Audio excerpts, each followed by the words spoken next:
Yeah, mashit. Grand. Ah, siyaphila nathi.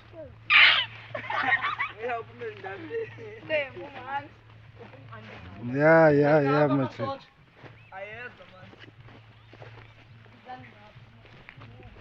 Wabana bezayo.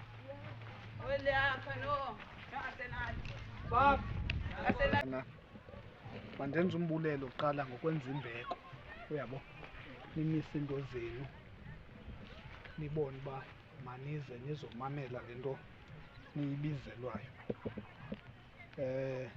inoba niqhela ubona mna ndodwa masejimini ne anibazi ababhuti ndihamba nabo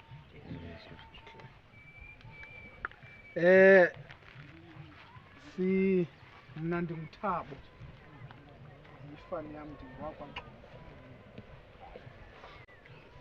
ndingumgqwashu apha kukwama emagqwashweni niyakwazi phaa ngapha kwesikolo kusekhaya phaa ngenani kusekhaya phaa emagqwashweni ndizalwa ke yintombi yasemacirheni kwaFliphu uyabo emacirheni ke ngulaa mzi niyawazi laa mzi wasemacirheni kulo mama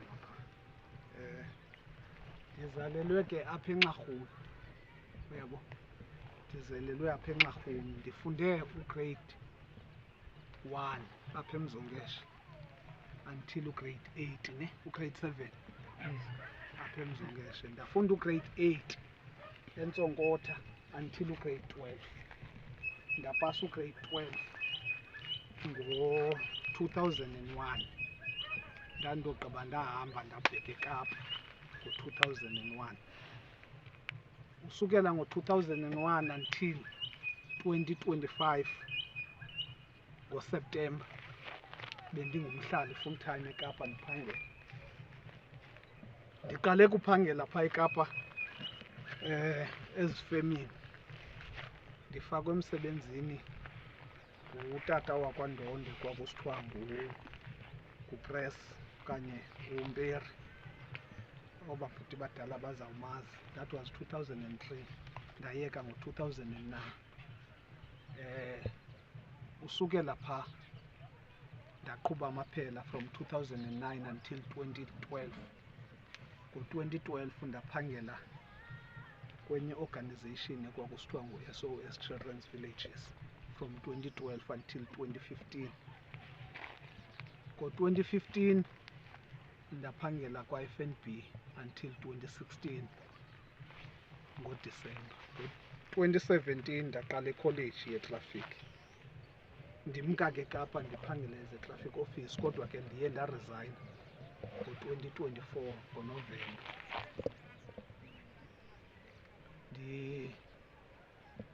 Ndiqale uphangela apha eMonti ngoSeptemba ka-2025 ndiphinda ndirejoyine iGold Hunters. Sine-organization ke apha eyingqondi zemveli, iingqondi zemveli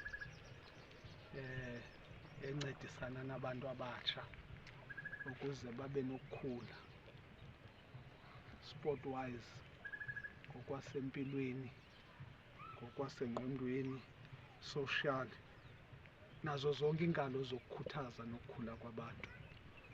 Nawo ndizapha kuni ke ngoku ndizobuza into yoba niyafuna na nina ukhula, niyafuna na uba yipati yale process ukwenzela uba sinilungeji. Enkosi, mandime kuloo ndawo. Mandibulise kulo lonke ndingusilumko mna. Utoni kufana utoni nje ngontlane ndiyazalwa emantlane ndimrhadele ndingafumana phaa eNyambozi nyana katata uMathulu ubana phaa ndobesandoza ungcwaba kunyaka ophelayo.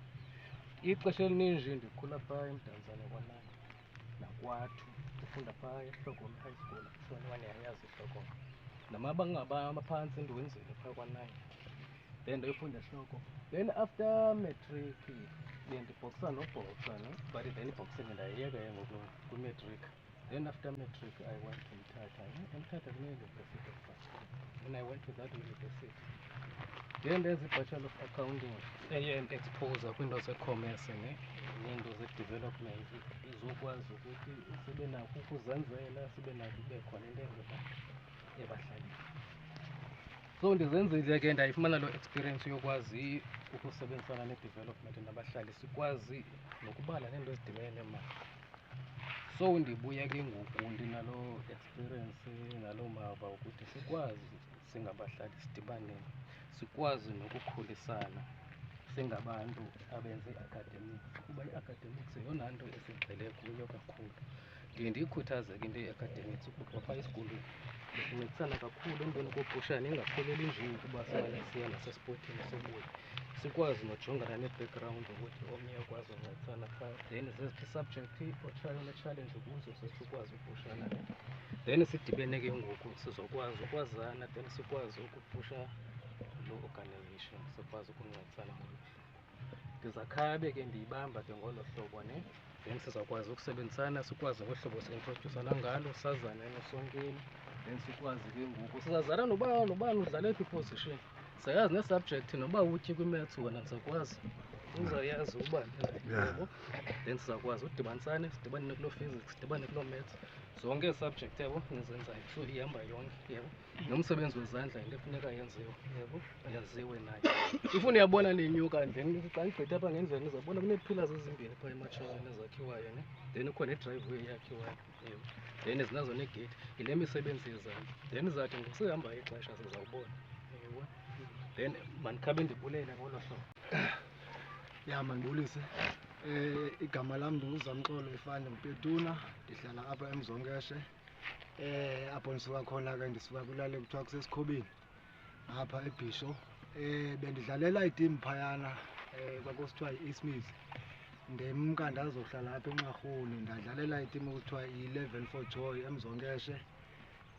Ndabuya ndazoligqibezela icareer yam kwiGoal Hunters.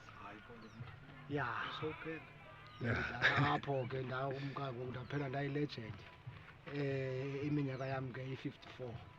Thatha umhlala phantsi. Ndifunde apho ke amabanga amaphantsi eSikhobeni, ndazofunda phaa kwaMlekwa phaa eSikhobeni. Kwisikolo kuthiwa iMasibambane phayana ndenze u-standard 9. Nditsho ukuthi ke ndimi ngolo hlobo. Hayi ndandigudi kakhulu ebholeni. Hayi bendinayo ikoks. Kaze yaphela ikoks ke. Nkosi ndiyabulela. So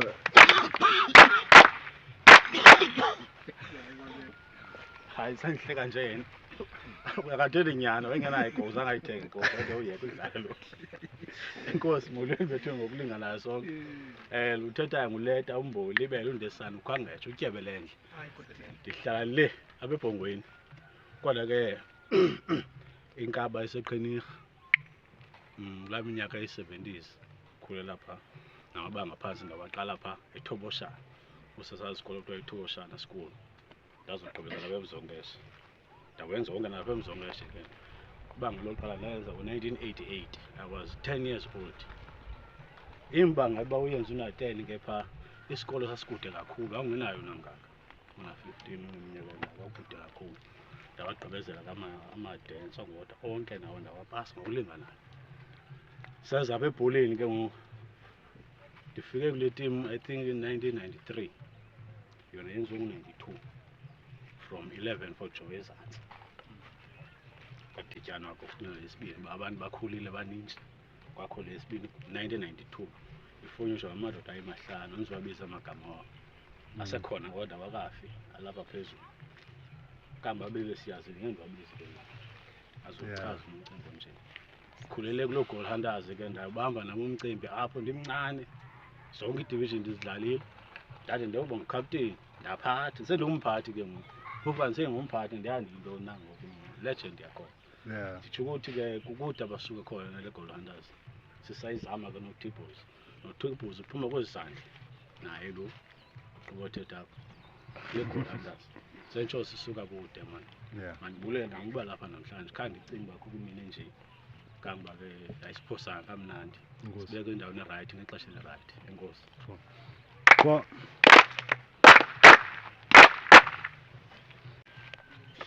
Oh, ndicela indlebe i-attention, amehlo onke abe lapha kum. Ndiyinkosi, ndizawuthetha isiXhosa kodwa amazwi wam ndizawabhityisa kangangoko ndinako. Intetha yam ndiza kuyinkonkxa. Ndizanifundisa isiXhosa xa ningasazi. Mandiqale ndenje ndingqanga neentsiba zam. Xa ndisenje njalo ndiyanibulisa nonke ngokulinganayo. Ingqanga yintaka enkulu ebhabhela phezulu kunazo zonke ezinye iintaka, engafumaneki lula. Ngoku iintsiba zayo zibaluleke kangangokubaluleka kwayo nayo. So yiyo le nto ndinibulisa kangangokulinganayo. Igama ndinguThembelani, ndingunqaba ifani. Ndingutshawu, ndingumlawu, ndinguToku, ndingungconde, ndingumalangana, ndingumbiko, ndinguCakamani, isizukulwana sikaTyalakhulu, ndingudilizindaba. Ndizalwa yintombi yakwaRhadebe, ongelengele, ondlebe entle zombini, ombhuco, ombhuco onofele, omashobatho, shobathela inkomo neempondo zayo, oZulu.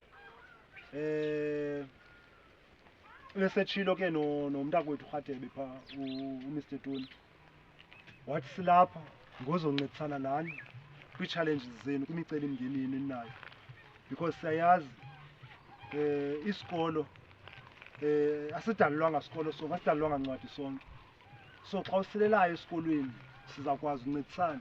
So yiyo le nto ndifuna sikhululekeni ngohlobo nizazisa ngalo, ngohlobo ndithetha ngalo free, nawe ukwazi ukukhululeka. Uba une-challenge kowenu sikwazi ukuyincokola. Siyavana ne? Ya. Ndingutshawu, ndingudilizindaba, ndigqibile.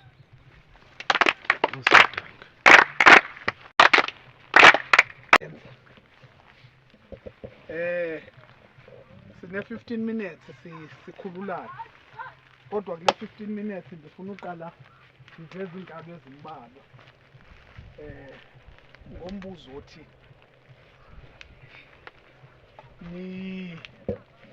niyayifuna le nto siza nayo kuni? Andiniva masotsha. Ewe siyayifuna. Andiniva masotsha.